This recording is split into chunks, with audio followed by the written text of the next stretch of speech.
खबर की तरफ मुंबई के अंधेरी इलाके में वाक़ कामगार अस्पताल में आग लगने की वजह से 8 अफराद की झुलसकर मौत हो गई, जबकि 100 से ज्यादा अफराद शदीद तौर पर जख्मी हुए हैं। महलूकीन की तादाद में लगातार इजाफा हो रहा है। महलूकीन में 2 माह का एक बच्चा भी शामिल है। रेस्क्यू टीम ने 100 से ज्यादा अफराद को बचा लिया। यह हादसा कल शाम 4 बजे पेश आया था।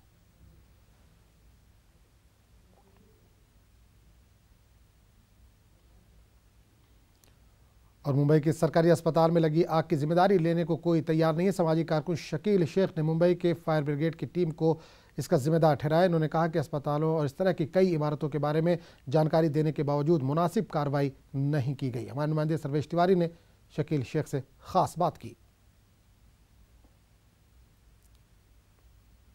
कामगार अस्पताल में लगी आग की घटना के बाद एक ऐसा भी खुलासा सामने आ रहा है कि मुंबई के जितने भी, चाहे मनपा के अस्पताल हों, चाहे सरकारी अस्पताल हों, उन सभी अस्पतालों की अनदेखी रखरखाव को लेकर सरकार को सूचित किया गया था कि इन अस्पतालों में कभी भी बड़ी दुर्घटना हो सकती है, आग लग सकती है। हमारे साथ आरटीआई एक्टिविस्ट शकील अहमद मौजूद हैं। इन्हीं से जानते हैं क्या कुछ इन्होंने अपनी जो जानकारी थी सरकार तक पहुंचाई थी।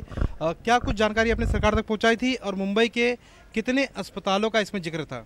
देखिए, जो कमला मिल का हादसा होने के बाद मैंने जो आरटीआई फाइल किया था कि मुंबई में जितने भी हॉस्पिटल हैं या स्कूल है जो है वहाँ पे फायर सेफ्टी कॉम्प्लायंस है क्या, उनकी फायर ऑडिट होती है क्या, तो इन्होंने जानकारी देने से मना कर दिया। उसके बाद मैंने जब मुआयना किया कई अस्पतालों का तो वहाँ पे देखा फायर सेफ्टी कॉम्प्लायंस नहीं है, ना तो वहाँ पे प्रॉपर इक्विपमेंट्स है। उसके बाद मैंने एक पत्र लिखा जो है मुंबई फायर ब्रिगेड को और महानगर पालिका को 3 जनवरी 2018 को कि ये जो है इन अस्पतालों में जितनी भी महानगर पालिका के अस्पताल हैं या फिर जो जे और भी अन्य अस्पताल है वहाँ पे फायर इक्विपमेंट्स नहीं है, वहाँ पे इस तरह का कभी भी हादसा हो सकता है। अगर महानगर पालिका और मुंबई फायर ब्रिगेड इस पर अगर नजरअंदाज न करती, इस पर कार्रवाई करती तो आज ये जाने बच सकती। जो 6 जाने गई और 108 लोग जो है गंभीर रूप से जख्मी हुए, ये हादसा टाला जा सकता था। तो कहीं ना कहीं सीधा जिम्मेदार जो है मुंबई फायर ब्रिगेड है जो है। और अगर आप पिछले 10 सालों में देखेंगे तो पिछले 10 सालों में जो है कुल 48,434 आग लगी है, जिसमें बांद्रा से लेकर अंधेरी तक जो है 8,334 आग लगने की घटनाएं हुई हैं। तो आप ये कह सकते हैं कि मुंबई शहर हादसों का शहर हो गया है। शकील, एक सबसे अहम बात था कि बीच में जितनी भी आपने मुंबई की आग की घटनाओं को लेकर जानकारी मांगी थी, आपने बाकायदा मुंबई फायर ब्रिगेड को शायद लेटर भी इशू किया था, जो हमने स्टोरी भी कवर की थी। फायर ब्रिगेड का क्या रुख था, उनका क्या जवाब था इसको लेकर?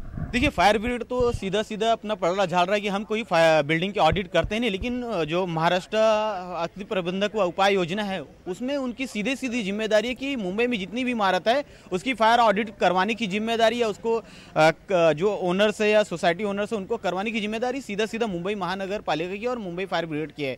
तो महानगर पालिका और मुंबई फायर ब्रिगेड जो है सिर्फ नोटिस तो इशू करता है, लेकिन उस पर जो है कार्रवाई नहीं करता है। जैसा कि कमला मिल हादसे में 34 लोग मारे गए थे, अगर उस टाइम पे वक्त रहते अगर इन्होंने एक्शन लिया होता तो आज ये जाने बच सकती थी। मतलब सीधा आपका आरोप है कि फायर ऑडिट का ना होना मुंबई में लगने वाली हर एक आग के पीछे सबसे बड़ा कारण है। सर्वेश, मैंने जनवरी में लिखा हुआ लेटर महानगर पालिका और मुंबई फायर ब्रिगेड को, अगर इसके ऊपर जो कार्रवाई करते थे तो आज से हादसा बच सकता था, लेकिन जो हरदम की तरह जो है महानगर पालिका और मुंबई फायर ब्रिगेड सोता रहा और हादसा होने के बाद ये जो आनंद फानन में कार्रवाई दिखावे के लिए करते हैं। तो सीधे जिम्मेदार इसके ऊपर जो रांगदले हैं और जो फायर ब्रिगेड वो है सीधा।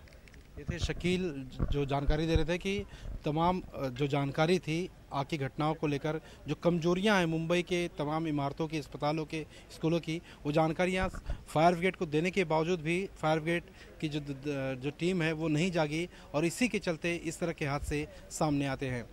कैमरामैन संतोष डिसले के साथ सर्वेश तिवारी, न्यूज़ 18 मुंबई।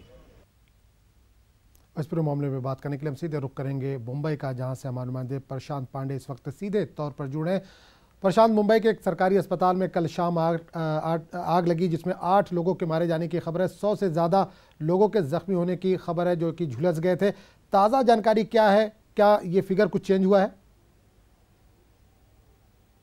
देखिए, मैं आपको बताऊं कि जो आंकड़े मौत की संख्या की वो तकरीबन 8 ही हैं। अभी तक उसमें किसी प्रकार की बढ़ोतरी नहीं हुई है, लेकिन जो संख्या घायलों की थी उसमें जो है कुछ लोगों को डिस्चार्ज करके बाहर भेज दिया गया है। तकरीबन 21 लोगों को डिस्चार्ज कर दिया गया है, लेकिन अब भी 140 के आसपास ऐसे लोग हैं जो अस्पतालों में भर्ती हैं जिनका इलाज किया जा रहा है।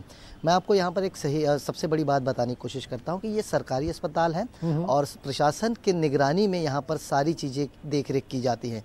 अगर सरकारी अस्पताल में आग लगता है, 8 लोगों की मौत होती है, 150 लोग जो है अस्पताल में ज़िंदगी और मौत के बीच जूझ रहे हैं, तो ये बहुत बड़ी लापरवाही कही जा सकती है। अगर प्राइवेट सेक्टर अस्पताल होता और वहाँ पे लूपहोल्स होते तो अब तक कई कार्रवाई कर लिए गए होते, कई लोगों के ऊपर सस्पेंशन आ गया होता और जो प्राइवेट सेक्टर के जो ओनर्स होते थे उनको लेकर कई और बवाल और कई कार्रवाई देखने को मिलता था। लेकिन बहरहाल इस मामले में अब तक सिर्फ जाँच के नाम पर, कार्रवाई के नाम पर जाँच की गठन का आवाज़ दिया गया है। हाँ, जिन लोगों ने अपना कुछ खोया इस हादसे में, उन्हें मुआवजा देकर एक थोड़ा सा मरहम लगाने की कोशिश सरकार की तरफ से की गई है।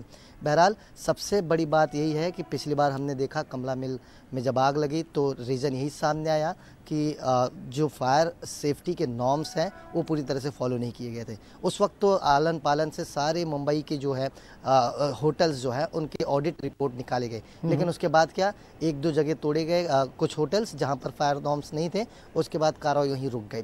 वहीं अभी देखा गया अस्पताल में आग लगी, फिर से वही अब कोशिश की जा रही है सरकार की तरफ से कि जितने भी सरकारी अस्पताल हैं उनके एक बार ऑडिट्स निकाले जाएंगे, जिनमें फायर नॉर्म्स और सेफ्टी पूरे नहीं होंगे तो उनके ऊपर भी 1-2 जगह कार्रवाई होगी, बाकी ठप्पा हो जाएगा। यानी जब तक सरकार पूरी तरह से जागेगी नहीं तब तक ये हादसे होते रहेंगे। बहरहाल देखना ये होगा कि अब तक इस हादसे के पीछे का मुख्य वजह भी स्पष्ट नहीं कर पाए। बिल्कुल प्रशांत, अभी हमने थोड़ी देर पहले सर्वेश की एक स्टोरी देखी जिसमें उन्होंने एक आरटीआई एक्टिविस्ट था उससे बात की, शकील साहब थे कोई, उन्होंने ये कहा कि इन्होंने जनवरी में रिपोर्ट दे दी थी कि अस्पताल की हालत ठीक नहीं है, सेफ्टी मेजर यहाँ पर नहीं लिए गए हैं। तो क्या लगता है इस बड़े हादसे के बाद अब सरकार जागेगी, हुकूमत जागेगी, जो इस तरह की बिल्डिंग है वहाँ पर एहतियाती कदम उठाए जाएंगे? देखिए, जैसे मैंने पहले कहा कि हादसे के बाद जो है सरकार को मजबूरन एक्शन लेना पड़ता है, मजबूरन कार्रवाई करनी होती है, क्योंकि उनको दिखाना है जनता के लिए वो कुछ ज़रूर कर रहे हैं। लेकिन वो किस हद तक कारगर साबित होती है इसका रिकॉर्ड हमने देखा कमला मिल कंपाउंड, 1 साल नहीं बीता कि दूसरा हादसा सामने। मतलब ये है कि उनको अब दिखाना पड़ेगा कि हम काम जरूर कर रहे हैं, लेकिन जब तक पूरी तरह से ठोस कार्रवाई नहीं होगी, ठोस तरीके से काम नहीं किया जाएगा, तब तक ये हादसे रुकने वाले नहीं हैं। शकील ने जिस तरह से कहा कि पूरे मुंबई में तकरीबन हज़ारों की संख्या में ऐसे अस्पताल हैं जिनके फायर सेफ्टी के जो नॉर्म्स हैं वो पूरी तरह से फॉलो नहीं किए गए हैं। हालांकि इन्होंने अपनी जानकारी निकाल कर सरकार को दे दी, बीएमसी को दे दी, प्रशासन को दे दी, लेकिन प्रशासन क्या करता है, उन पन्नों को जो है लेता है, सुनता है, सोचता है और फिर से रख देता है, इंतजार करता है कि एक बार जब एक्शन हो या फिर कोई हादसा हो फिर उसके बाद वहां पर कार्रवाई की जाए। बहरहाल इस पूरे मामले में मैं आपको बता दूं कि अभी तक स्पष्ट नहीं है कि आगे है उच्च स्तरीय पर जो है बैठक बुलाकर कार्रवाई करने के आदेश दे दिए गए हैं, जांच करने के आदेश दे दिए गए हैं। बहरहाल कोशिश ये की जा रही है कि जो लोग अस्पताल में हैं उनकी जल्द से जल्द ट्रीटमेंट्स जो है, उनका जो इलाज जो है सही तरीके से कराकर उन्हें घर भेजा जाए। आगे देखना होगा कि इस पूरे मामले पर सरकार क्या कुछ ठोस कदम उठाते हुए कार्रवाई करती है। चलिए प्रशांत पांडे, इस तमाम जानकारी के लिए आपका बहुत बहुत शुक्रिया।